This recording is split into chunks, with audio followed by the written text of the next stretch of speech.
Show, Vincent Moscato. On y revient au mastic dans le Super Moscato Show et c'est l'heure. Sur RMC, dans le Super Moscato Show du journal moyen d'Adrien Gouin. Et RMC Sport 1, la petite lucarne on à la une des millions de gens. du journal moyen aujourd'hui sur RMC. Le retour de Didi, ça faisait longtemps. Alors ils se sont retrouvés hier, ils se sont fait plein de petites papouilles, hein. C'était même un peu bestial. Ouais. Pierrot est malade, on va l'aider Pierrot, c'est pas grave, on trouve des solutions à tout aujourd'hui. Et qui est menteur? Du gars ou Didi? Voilà, on va vérifier. Les deux, mais avec une préférence pour Eric. Quand même. Avec une preuve. Je suis pas favori là sur le coup. Vous êtes prêts? Vous écoutez RMC, c'est le... Comment ils disent dans les lotos, Vincent? Caracaka 44. 444e journal moyen de l'histoire du sport. Ne démarquez pas. On va jouer pour une double kin. Moscato Show. Pierrot, C'est le journal moyen d'Adrien Gouin. Je vous l'avais promis hier, donc à quoi peut-on se rendre compte qu'un homme est addict à un vice? Exemple concret, nous sommes vendredi à 16h20. Tu étais là Eric, t'as rien noté. Super Moscato Show, personne n'a remarqué. Pierre Dorian présente le sujet cyclisme de c'est Robert Marchand à 107 ans qui va retrouver son vélo. Et Pierre Dorian parle donc cyclisme. Robert Marchand, Pierrot. On zappe et là on va parler longévité pour de vrai grâce au sport. C'est cette histoire incroyable de Robert Marchand qui est donc recordman du monde de l'heure des plus de 105 ans à vélo. Et bien là il a presque 107 dans un mois et il est remonté aujourd'hui sur sa bécane sur l'hippodrome de Saint-Quentin. C'est Julien Richard qui est bien sûr l'hippodrome de Saint-Quentin. Pierrot Dorian. Ça c'est quand on est réellement malade ça. L'hippodrome Robert Marchand. Pierrot. Bonjour Pierre, vous êtes addict depuis quand sur Pierre? Incarnation Robert Marchand. Pierrot, veuillez vous présenter. Il fait le drapeau quoi. Veuillez vous présenter Pierre. Lève-toi, tu dis bonjour, je m'appelle Pierre. C'est comme ça, écoute. L'hippodrome, voilà. L'addiction. On embrasse. Il y a un numéro pour ça. Sans transition. Alors, Mais ça c'est vrai que c'est une addiction. Mais oui, c'est addiction. Tu peux pas t'empêcher quand tu es au bureau de regarder les courses par exemple. Si. Tu arrives. Il faut toujours que je joue à quelque chose. Non mais c'est vrai les courses. Ouais, non mais de toute façon, ça finit il frappera sa femme pour lui voler son porte-monnaie, ça finira. Sans transition, direction l'after. Alors un membre de l'after est peut-être aussi mauvais perdant qu'Éric Dimeco. On va analyser son bonsoir d'hier du début de l'émission. Il s'agit de Pierre Ducrot, membre de la Dream Team. Hier nous sommes lundi Vincent, sortie de week-end, encore à l'after c'est une émission de foot. Pierre Ducrot passe un message mais sorti de nulle part au moment de dire bonjour à toute l'équipe de l'after. Bonsoir Pierre, bonsoir Daniel, bonsoir Nicole. Ça va Pierre? Très bien, pleine forme. Moi je passe le bonjour à tous les abrutis qui ont cru inventer le tennis dans leur vie. Voilà, c'est un petit bonjour. Ça Quoi Je passe le bonjour à tous les abrutis qui ont cru inventer un jour le tennis dans leur vie. Pensez à qui? Comment on analyse ce genre de situation? Moi, rigolo, non? J'ai ma théorie. Il a dû se faire un match contre Jérôme Roten. Contre un pote? Contre un pote qu'on ne connaît pas. Contre un pote. Je pense qu'il a joué au tennis avec des potes, qui s'est fait manger Jérôme le match. dit, ouais. Et que ça lui reste comme toi quand tu perds au golf contre un ami, t'es de mauvaise humeur pendant 48 heures avec. Ouais, mais moi j'ai tiré un coup de club dans la tronche. Peut-être qu'il l'a fait aussi, Pierre Ducrot. Gros mauvais perdant, je pense, Pierrot. C'est un peu les sens du sport, ça. Les mecs, ils mauvais perdants obligatoirement. Tu joues comme ça sur des trucs un peu physiques, tu batailles, c'est normal. Que tu râles. Après, parce qu'en plus, il y a des sports où tu peux tricher, comme le tennis. Tu peux bien tricher au tennis, la balle, quand t'es deux, la balle, elle est bonne, elle est pas bonne.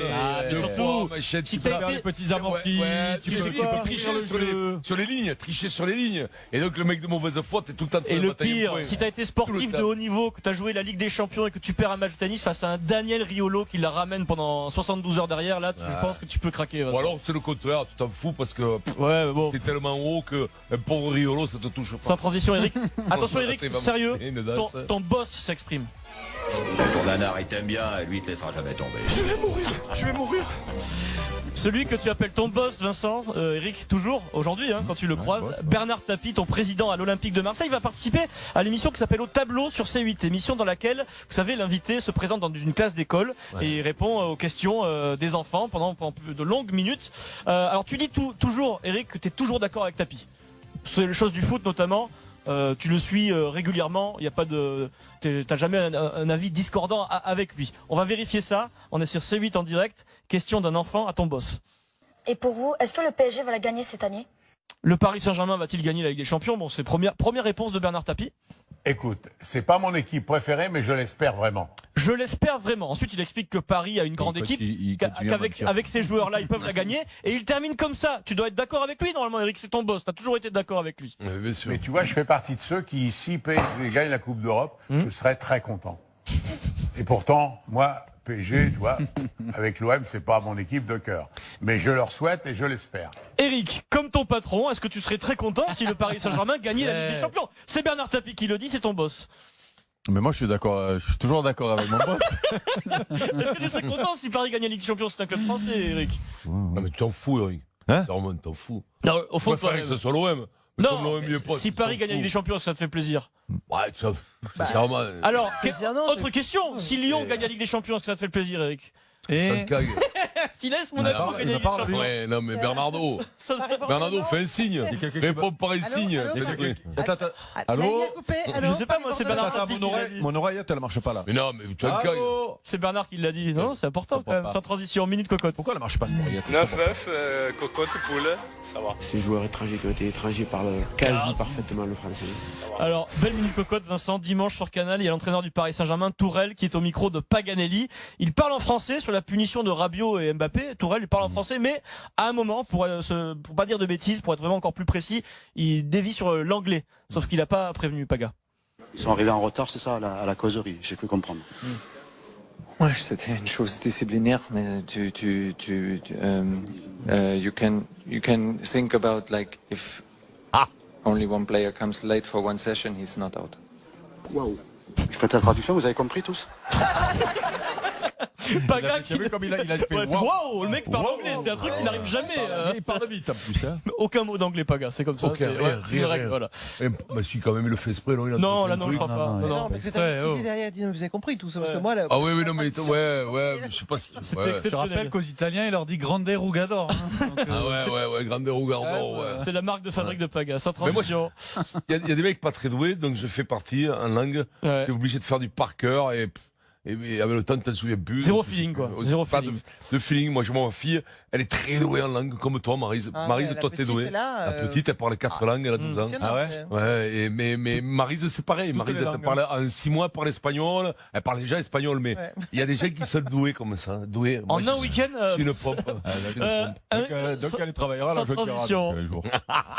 Une famille formidable. La série Famille formidable s'arrête sur TF1. Mais rassurez-vous, notre feuilleton sur RMC continue. C'est le grand retour de Dudu et Didi. Alors Dudu, c'est du gars, pour les gens qui découvriraient la série. Didi, c'est Eric. Retrouvailles hier, on a droit à une sorte de petit illustré du Didi insupportable, Vincent. Le Didi pour les nuls. Premier chapitre, on parle du Champions Project de l'Olympique de Marseille. Premier chapitre du Didi pour les nuls. Attaquer sa proie avec un premier bien célèbre. C'est le même projet que Rennes, c'est le même projet que Bordeaux. Mais c'est quoi l'OM Champions Project avec des Américains qui arrivent? Mais n'allez pas les chercher à la... Ok, j'ai entendu la semaine dernière. Bien joué. Alors qu'il n'a pas du tout écouté. Hein. Deuxième chapitre du Didi pour les nuls, le célèbre. Toi qui es plus intelligent que nous, tu me dis que la totale. C'est le même projet que Rennes, c'est le même projet que Bordeaux. Mais c'est quoi l'OM Champions Project avec des Américains qui arrivent? Mais n'allez pas les chercher à la... Là, ça c'était le truc avant. C'était le même, c'est pas grave. Attends, je regarde Loïc, il a remis le chandail du Larzac. Est-ce qu'on a le toi, tu me dis que Le toi, Christophe Dugarry, puisque tu es plus intelligent que ma course. Parce que j'ai compris. Donc toi, tu arrives, tu parles au club, tu dis c'est quoi mon projet, toi, puisque tu es plus intelligent. Voilà, oui, puisque tu es plus intelligent que moi. Troisième chapitre, alors celui-là, c'est non, il y a du fond, hein. Ouais, bah attends. Le troisième chapitre. Avancer le football. Écoute-moi. Troisième étape, petit 3, ça c'est mon préféré perso. C'est tu surréagis à un argument que vient de te donner du gars en surjouant mal l'autodérision, la dérision. Le projet, c'est de faire du mieux possible. Mais ne me dis pas. Tu m'as fait rêver là, je te jure. Là, il y a tout le monde. Il y a eu carambolage sur la corniche à cause de toi là. Parce que là, tu as défrayé le football. Mais t'es un vrai Marseillais, mais que je vous adore. Ça fait des années qu'on vous bourre le cul de paille et vous continuez à y croire. La recette a donc fonctionné. Du gars a craqué en direct. Bourre le cul de paille. Et puis, enfin. Il a craqué aussi, du gars là. Non, mais ça devient violent, vos trucs là, mon échange. D'accord. À la base, on parle. Quel est le projet de l'OM? C'est pas un truc non plus. Tu vois, voilà. Chapitre 5, enfin, traiter son interlocuteur directement de menteur sans aucune preuve. C'est gratuit. Mais pourquoi, dès le départ, l'OM Champions Project? On veut rivaliser avec le Paris Saint-Germain sportivement. Si, ils l'ont dit dès le départ.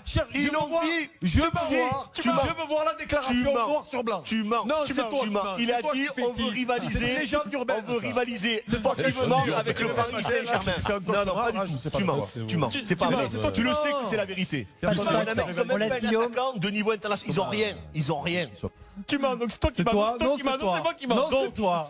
Grâce à Benoît Boutron, j'ai donc vérifié, Eric Dimeco, à Seine, que McCourt a jamais dit qu'il voulait rivaliser Eric, il te dit, avec le Paris Saint-Germain. Il te cite même le journal où il ne l'a jamais dit. Nous avons des journalistes sérieux au sein de la rédaction de RMC Sport. Ils ont fabriqué un fake. Ouais, c'est dingue. Benoît Boutron m'a donc apporté cette déclaration. McCourt, le propriétaire de l'OM, a déclaré le dimanche 18 avril 2016 dans l'émission Téléfoot sur TF1, Vincent, nous avons besoin d'être champions de France et nous avons donc besoin de battre ce Paris Saint-Germain. On ne pourra pas les éviter et il faudra être capable de rivaliser avec eux. C'est curieux.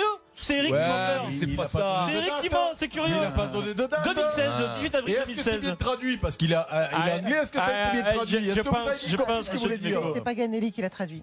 Ah bah si c'est pas Gag qui l'a traduit là, c'est sûr on peut lui faire confiance.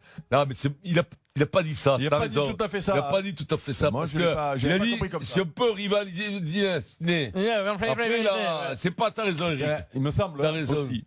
Donc il a bien menti. Vous faites des bisous parce qu'on reçoit plein de messages sur ce Dudu et Didi. Après l'émission, ça se passe comment? Vous faites un bisou, ça va mon Dugas, mon Didi. Jamais fâché après ce genre de séquence? Non, on s'est fâché une fois ou deux, mais c'est la première saison. C'est lui qui s'est fâché ou c'est toi? Non, c'est lui parce qu'à un moment il m'a boudé l'autre. Il a connu quelque chose que chacun de nous a expérimenté, c'est l'overdose. Au bout d'un moment, je crois que j'étais allé un peu trop loin. Comme Vincent a connu une overdose de Dimeco dans le Kikadi au début de la saison. Comme Maryse. Je suis sa partenaire et même moi je vais gifler. Tu lui as cassé un tympan au début de la saison d'ailleurs. Ah, puis quand il fait la tête, là, tu sais pas pourquoi, tu sais, parce qu'il a dû prendre un raffut. Moi, un jour, promis, parce que là c'est encore un peu frais. Pénible. Est-ce que tu me permets de décrypter la séquence du boudage lors du débat golf?